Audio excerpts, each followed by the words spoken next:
Exit the Derby, enter Sandman. Let's talk about him.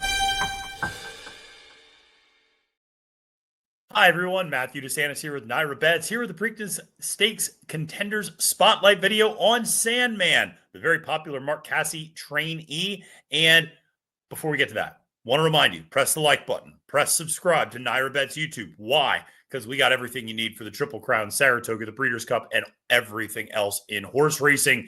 We got race previews, handicapping and betting tutorials, full card analyses, specialty programs. We have everything you want. Just this week alone, we got Maggie Wolfendale joining us to do a preview of the Preakness and the Black-Eyed Susan. We got capping the card for Preakness Day, where I go through all 14 races, maybe even the Arabian race at the end. We'll just have to wait and see. So going to have a lot of great content up here and specialty content like this one on the Preakness Contender Spotlights.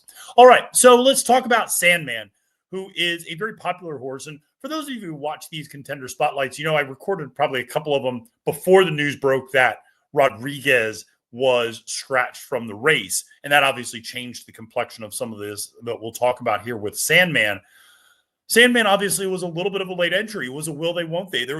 I remember kind of writing up the Preakness headquarters horse-by-horse analysis right after the Derby for NYRA Bets. And Sandman was initially kind of speculated as coming to the Preakness, that there was kind of buzz, hey, he's going to go to the second leg of the Triple Crown. So I wrote about him, had our graphics department make a bunch of stuff about him. And then the news came out, no, he's probably not. He's just going to go to Belmont and Saratoga. Okay, so be it. And I moved on to other horses. And then kind of at the last second, you started hearing, well, no, Sandman's back in consideration for the Preakness and that he's going to go. And so it's an interesting dynamic because he's a very popular horse. He is a horse that is 4-1 on the morning line. He is your second choice to journalism. Coming out of the Kentucky Derby, he ran fine. He ran 7th.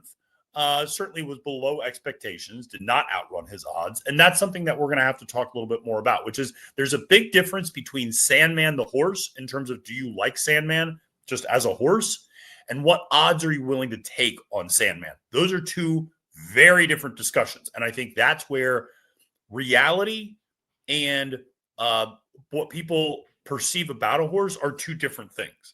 So you can like Sandman and hate the price that he is in this race. And I think that's a reasonable stance to take, even for someone who might like Sandman. And I obviously, I like the horse. He's a perfectly nice horse, but I don't think I'm going to love the price that he's going to be in all likelihood. But let's talk about some details about him. And like I said, Mark Casse trainee, we do have a jockey change. Jose Ortiz off, John Velasquez on. Okay. So Johnny V takes over. I don't necessarily love that. I don't hate it by any stretch. John Velasquez is a Hall of Famer. But John Velasquez on a deep closer on the dirt at Pimlico, I don't love those combination of things. That's not a critique of Johnny at all.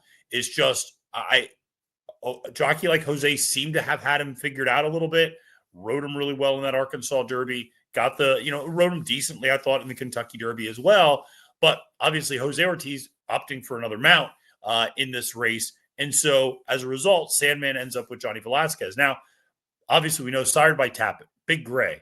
That's why people love Sandman. A lot of big reasons people love Sandman. We'll get into that when we talked about the betting aspect of things.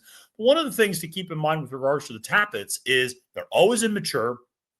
They're late developing. They can be a little kooky sometimes.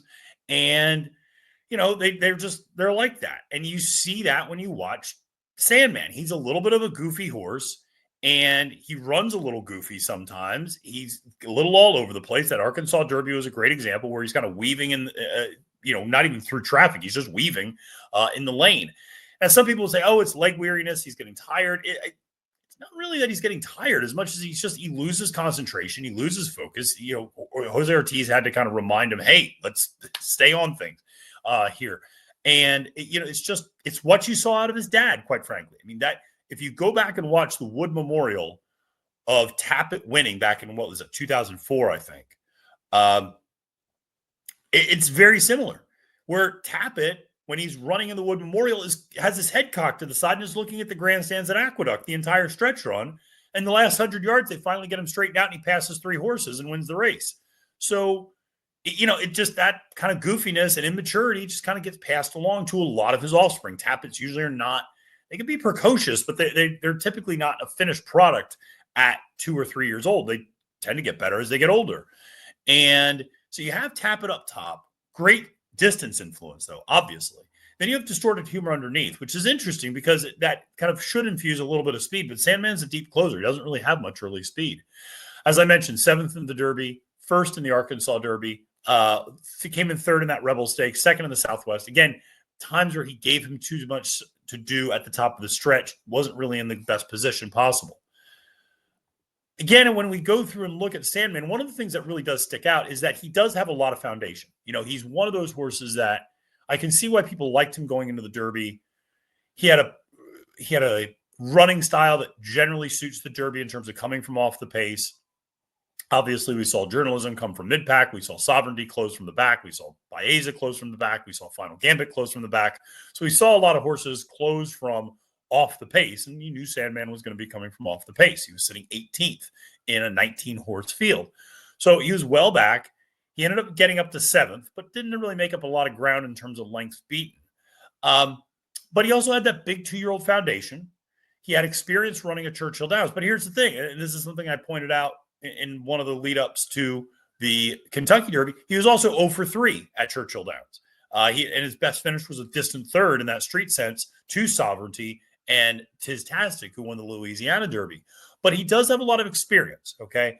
So he's got that solid 2-year-old foundation.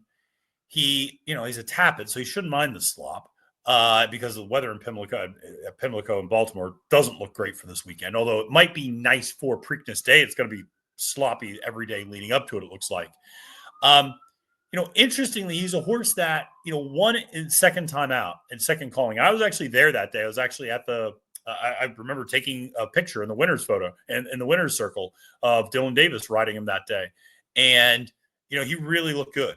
And, at 7 furlongs, which is a tough distance. And then, he goes to the Iroquois, doesn't run that great. I talked about the street sense. And then he goes and kind of runs in that big optional claimer. It seemed like Christian Torres kind of figured him out, and maybe Casse had figured him out.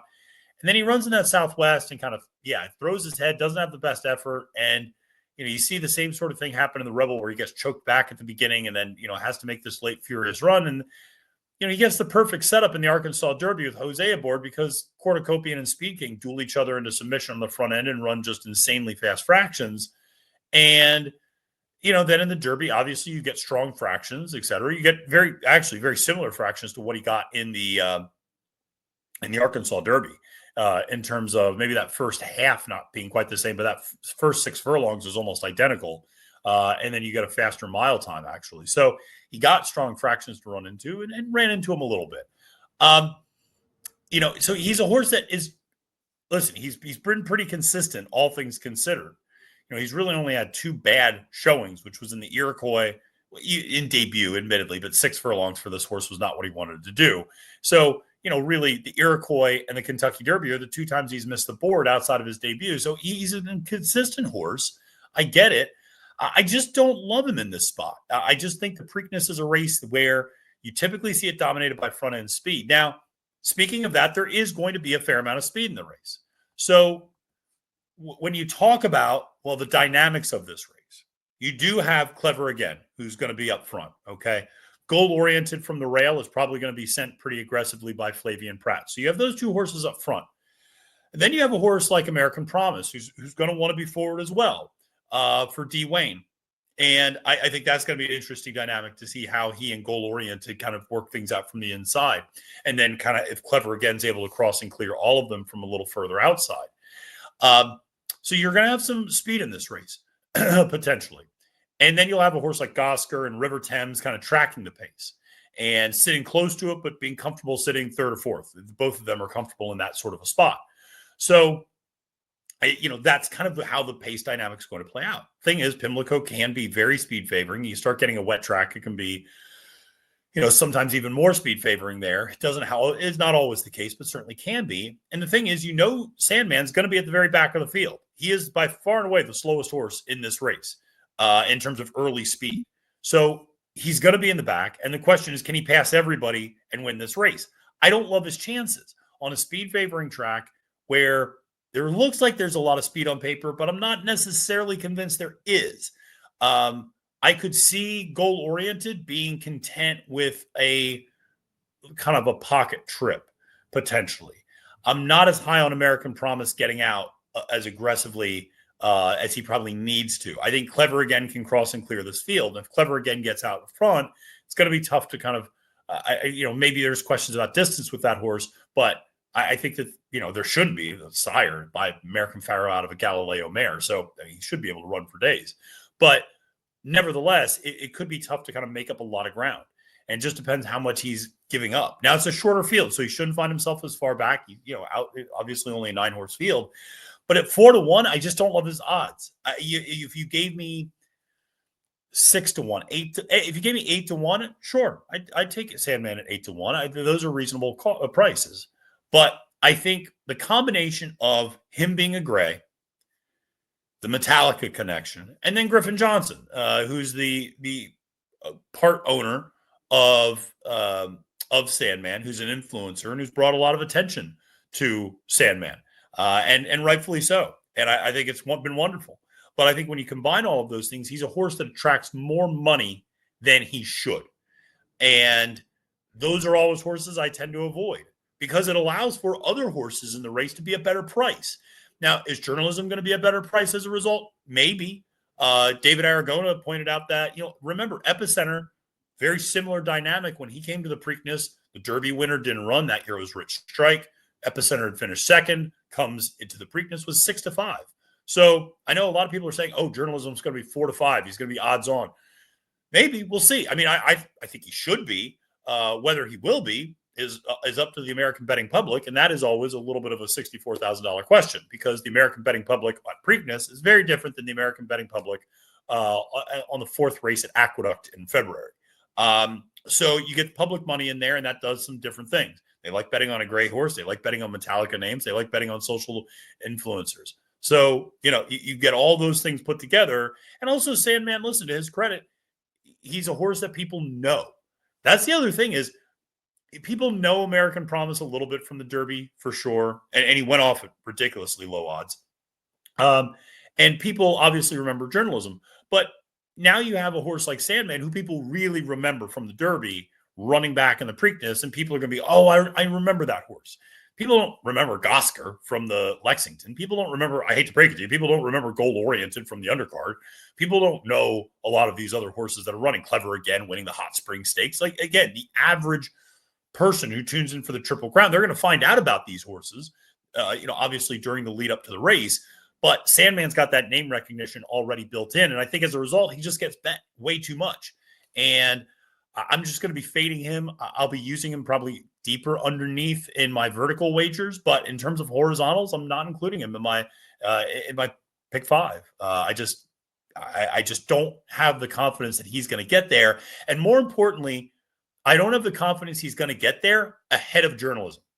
Because if they're closing from off the pace, journalism is going to be closing from probably about 7th place as well. So he's going to be closing from further back because of some of the speed. He's not beating journalism home. I don't believe that. And so I do think it's going to help that he's got a shorter field for sure in terms of Sandman. But I think you could say the same thing for journalism too. It's going to help that he's got a shorter field. And he doesn't have Sovereignty running. He doesn't have the Godolphin Blue Silks running down his neck. So all this to say is, listen, I like Sandman, the horse. I think he's a good horse. I think he's going to win some big graded stakes races, maybe a grade 1. We'll see. Maybe a race like the Woodward, maybe a race like the Jockey Club Gold Cup, as he gets older. I think he's a nice horse. I don't know. Jim Dandy's Travers, it'll be interesting to see kind of how he takes to Saratoga. He won up there, so he likes the track.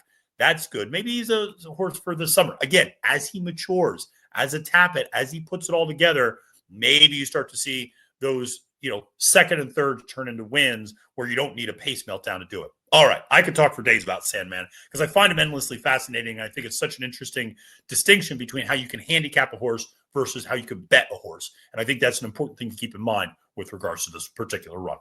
All right. Well, I'll stop there, but I hope you guys enjoyed this video. Make sure to press that like and subscribe button today on NYRA Bets YouTube. My name is Matthew DeSantis, wishing you a great and profitable day at the races and reminding you it's now post time.